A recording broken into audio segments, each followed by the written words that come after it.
और सबसे पहले बात आम आदमी पार्टी को लेकर एक बड़ी खबर आ रही है, ब्रेकिंग न्यूज इस वक्त की। और ब्रेकिंग न्यूज ये हम आपको बता दें आपके टीवी स्क्रीन पर, आम आदमी पार्टी की सांसद स्वाति मालीवाल से जो मारपीट हुई थी उससे संबंधित ये ब्रेकिंग न्यूज है। ये पूरा मामला है। जो आरोपी विभव कुमार है उनको मुंबई ले जा रही है दिल्ली पुलिस। जी हां, इस वक्त की ये बड़ी खबर, आरोपी विभव कुमार को जो पुलिस है वो मुंबई ले जा रही है। विभव कुमार ने मुंबई में अपना फोन फॉर्मेट करवाया था। बहुत सारी अहम जानकारी उस फोन के जरिए मिल सकती है, इसलिए जो पुलिस है वो दिल्ली से मुंबई लेकर जा रही है। दिल्ली के सीएम अरविंद केजरीवाल के पीए विभव कुमार को इस वक्त दिल्ली पुलिस मुंबई लेकर जा रही है। आम आदमी पार्टी की सांसद स्वाति मालीवाल से ये पूरा मारपीट का मामला जुड़ा हुआ है और पिछले दिनों कोर्ट की तरफ से पुलिस कस्टडी में भेज दिया गया था आरोपी विभव कुमार को। अब इस विभव कुमार को अब दिल्ली पुलिस मुंबई लेकर जा रही है क्योंकि वहां पे उन्हें फोन फॉर्मेट करवाया था।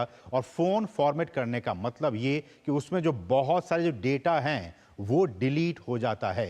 और डेटा डिलीट होने का मतलब कि इसके पीछे कहीं ना कहीं कुछ न कुछ बात ऐसी है जिसको कि विभव कुमार छुपाने की कोशिश कर रहा है। और इसीलिए दिल्ली पुलिस विभव कुमार को लेकर मुंबई जा रही है। मुंबई में उस जगह लेकर जाएगी विभव कुमार को लेकर दिल्ली पुलिस जहां पर कि इस पूरे मामले को अंजाम दिया गया, यानी कि उस अपने फोन को उन्होंने फॉर्मेट किया।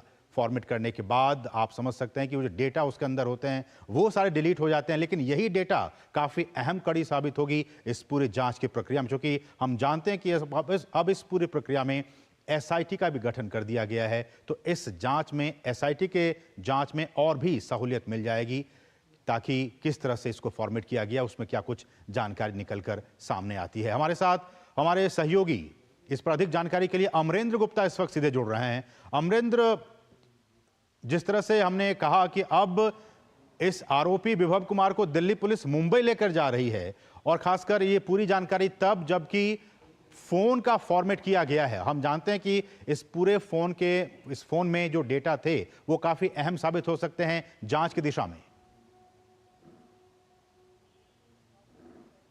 देखिए, मैं आपको बता दूं कि जब से पुलिस ने जांच संभाली है, रोजाना कुछ ना कुछ पुलिस जांच की नई कड़ियों को जोड़ रही है। और ये पहले से माना जा रहा था कि जिस तरह से दिल्ली पुलिस का बयान आया था, पुलिस ने साफ तौर पर कहा था कि विभव कुमार ने अपना फोन को फॉर्मेट किया है और जो उसकी लास्ट लोकेशन दिखाई गई थी वो मुंबई दिखाई जा रही थी। तो अभी की जो सबसे बड़ी खबर यह है कि दिल्ली पुलिस जो है आरोपी विभव कुमार को लेकर मुंबई के लिए रवाना हो रही है। 2:30 बजे की फ्लाइट है। मैं आपको बता दूं कि आरोपी विभव को 2:30 बजे की फ्लाइट से मुंबई ले जाया जा रहा है, जिसमें 6 लोग शामिल हैं। और सबसे बड़ी बात है, जो इस मामले को पूरे को लीड कर रही है एडिशनल डीसीपी अजिंता चिप्याला, वो स्वयं विभव कुमार को लेकर जा रही है। इसके अलावा सिविल लाइंस चौकी के एसएचओ भी विभव कुमार के साथ मुंबई जा रहे हैं। इसके अलावा एक सब इंस्पेक्टर, 2 कांस्टेबल और एक कांस्टेबल और मतलब टोटल 6 लोगों की टीम है जो आरोपी विभव कुमार को मुंबई लेकर जा रहे हैं। और पुलिस का ऐसा मानना है,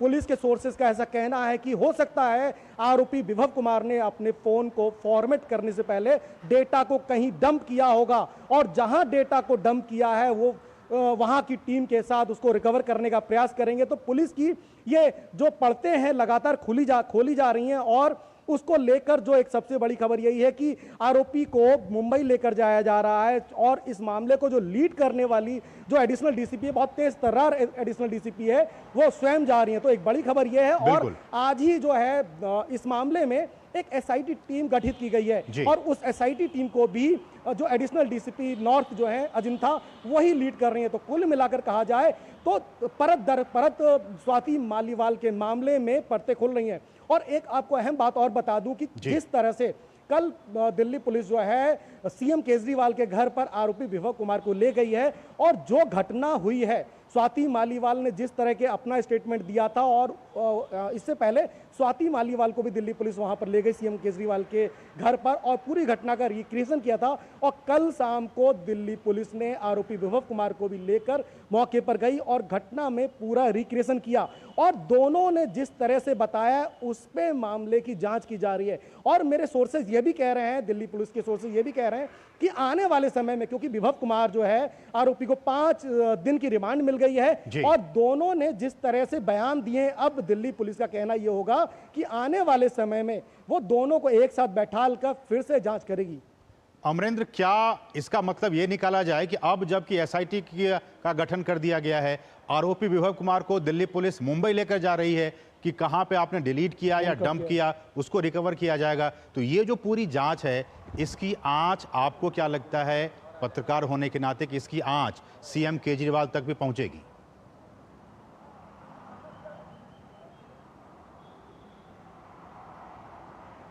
अमरिंदर, आप हमें सुन पा रहे हैं?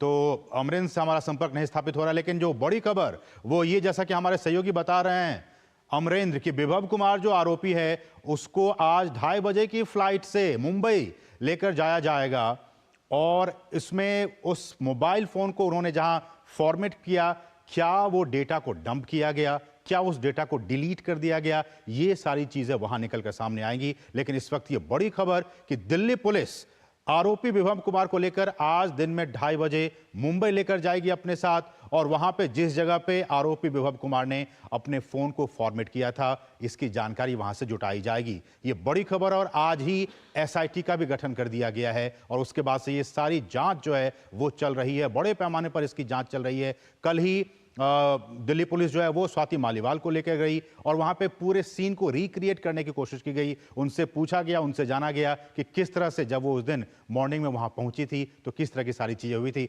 अमरिंदर, मैं आपसे जानना चाह रहा था कि अब ये सारी चीजें चल रही हैं, जांच हो रही है, क्या जांच की आंच और उसकी जो तपिश है वो सीएम केजरीवाल को भी झुलसा सकती है?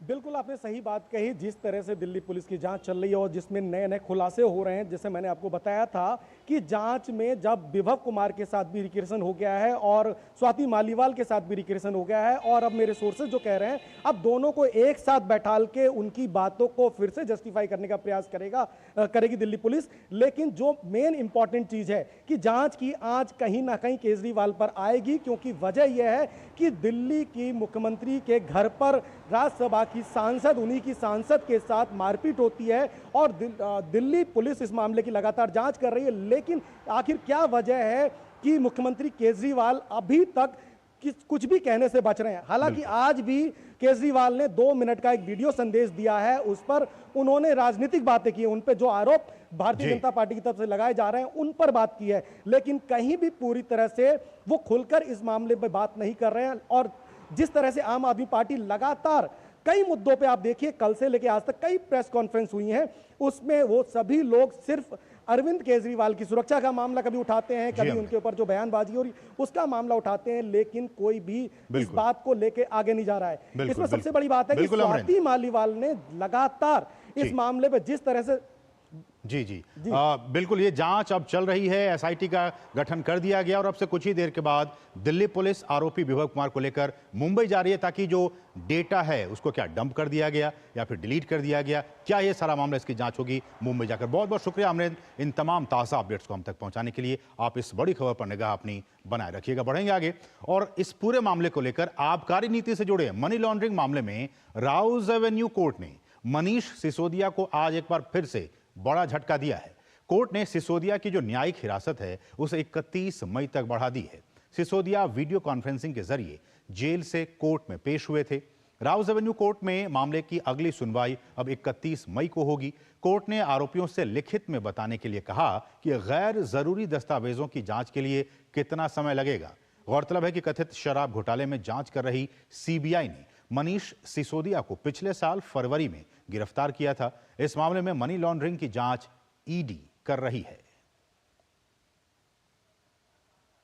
हमारे साथ हमारे सहयोगी विकास सारथी इस वक्त जुड़ गए हैं। विकास, एक बार फिर से लगातार एक के बाद एक झटके मनीष सिसोदिया को एक बार फिर से आज राउज एवेन्यू कोर्ट ने खारिज कर दिया उनकी जमानत याचिका। जी असीम, राउज एवेन्यू कोर्ट ने उनकी जो न्यायिक हिरासत थी उसको बढ़ा दिया है, लेकिन असली परीक्षा मनीष सिसोदिया की आज दिल्ली हाई कोर्ट में होनी है, जहां पर 5 बजे हमें उम्मीद है कि उनकी जो जमानत याचिका है उस पर कोर्ट आदेश देगा। ईडी और सीबीआई दोनों मामले में गिरफ्तारी को जो उन्होंने चुनौती दी है उस पर दिल्ली हाई कोर्ट की सिंगल जज की जो बेंच है वो 5 बजे आदेश सुनाएगी। और इसमें आर्ग्यूमेंट जो हुए थे उसमें मनीष सिसोदिया की तरफ से कहा गया कि इसमें ईडी लगातार गिरफ्तारियां कर रहा है, तो ऐसे में मनीष सिसोदिया को जो राहत दी जानी है उसको लेकर के सिर्फ मनीष सिसोदिया की भूमिका, उनके कंडक्ट और वो कितने दिन जेल में रह चुके हैं, इन बातों को ध्यान में रखा जाए। ईडी की जांच लगातार जारी है। जो लेटेस्ट अरेस्ट हुआ है इस मामले में आप याद करें तो के कविता का और अरविंद केजरीवाल का हुआ है, तो उनका ये कहना है कि इस तरह से जांच चलती रहेगी तो मनीष सिसोदिया को कभी भी वो कानूनी राहत नहीं मिल पाएगी जिस पर एक हर जो भी विचाराधीन कैदी होता है उसका अधिकार होता है। तो इसके चलते अब हाईकोर्ट क्या रुख अपनाएगा ये तो 5 बजे साफ हो पाएगा, लेकिन ईडी ने ये कहा है कि ये जो सारी बातें मनीष सिसोदिया कह रहे हैं ये मेंटेनेबल नहीं है, जांच अभी चल रही है। दूसरी बात ये कहा गया कि जो ट्रायल में डिले की बात पर मनीष सिसोदिया राहत मांग रहे हैं उसमें ज्यादा भूमिका आरोपियों की है ना कि जांच एजेंसी की। 135 137 एप्लीकेशंस अलग अलग दायर कर आरोपियों ने तरह तरह की मांगे की निचली अदालतों में, और ये बातें कोर्ट ने अपने रिकॉर्ड में जो ऑर्डर लिया था उस पर रिकॉर्ड पर भी ली थी कि इस तरह से तमाम एप्लीकेशन दाखिल की गई हैं जिनसे ट्रायल डिले हुआ है। तो अब ये राहत उनको मिलेगी या नहीं मिलेगी, असल में तो असीम ये परीक्षा मनीष सिसोदिया की आज दिल्ली हाई कोर्ट में है। राउज एवेन्यू कोर्ट की जो जहां तक बात है वो प्रक्रियागत वो सारी कार्रवाई आप कह सकते हैं जिसमें जुडिशियल कस्टडी बढ़ाता रहता है। जब कोर्ट इससे पहले जब उनकी जमानत याचिका क्योंकि खारिज कर चुका है, ऐसे में जुडिशियल कस्टडी एक्सटेंड होती रहती है हर 14-14 दिन। ये उसी कड़ी में आज हुआ है। 5 बजे स्थिति ज्यादा स्पष्ट होगी कि मनीष सिसोदिया का भविष्य क्या होगा। इसमें एक और सवाल आपसे जानना चाहें विकास कि मनीष सिसोदिया की तरफ से क्या कुछ वो तर्क रखे जा रहे हैं, क्या दलीलें रखी जा रही हैं? बिल्कुल असीम, पहला तर्क उनकी तरफ से यह है कि ट्रायल में डिले हो रहा है। सुप्रीम कोर्ट भी अपने एक ऑर्डर में ये बात कह चुका है कि अगर ट्रायल में डिले होता है तो आरोपी जाकर के जमानत याचिका लगा सकते हैं। पहली बात उन्होंने डिले की है, लेकिन उसको ईडी ने उसको एक तरीके से काउंटर किया ये कह के कि खुद एप्लीकेशंस जो दायर की जा रही हैं वो आरोपियों की तरफ से दायर की जा रही हैं, इसके चलते ये डिले हुआ है, इसके लिए उनको कोई राहत नहीं मिलनी चाहिए। दूसरी बात, जांच जारी है। ईडी का कहना है कि जांच जारी है और जो कंडक्ट है आरोपियों का पुराना वो दिखाता है कि वो गवाहों को प्रभावित कर सकते हैं। हालांकि एविडेंस तो ज्यादातर ये जो ईडी और सीबीआई है वो कलेक्ट कर चुके हैं, लेकिन गवाहों को प्रभावित करने की संभावना की जो आशंका है उसको खारिज नहीं किया जा सकता, ये ईडी का कहना है। और मनी ट्रेल को लेकर के भी ईडी का कहना है कि हम इस पर लगातार कार्रवाई कर रहे हैं। 45 करोड़ तो ये साबित कर चुकी है ईडी की गोवा इलेक्शन में इस्तेमाल हुआ, लेकिन अगर अमाउंट 100 करोड़ से ज्यादा का है तो ऐसे में इस स्टेज पर मनीष सिसोदिया को ये राहत नहीं मिलनी चाहिए, ये ईडी की दलील है। चलिए, बहुत बहुत शुक्रिया विकास। तो एक अहम सुनवाई आज दिल्ली हाईकोर्ट में भी होनी है, वहां से क्या कुछ निकल कर सामने आता है इस पर सबकी निगाहें बनी होंगी। बहुत बहुत शुक्रिया विकास इन तमाम ताज़ा अपडेट्स को हम तक पहुंचाने के। और इस सबके बीच आम आदमी पार्टी की सांसद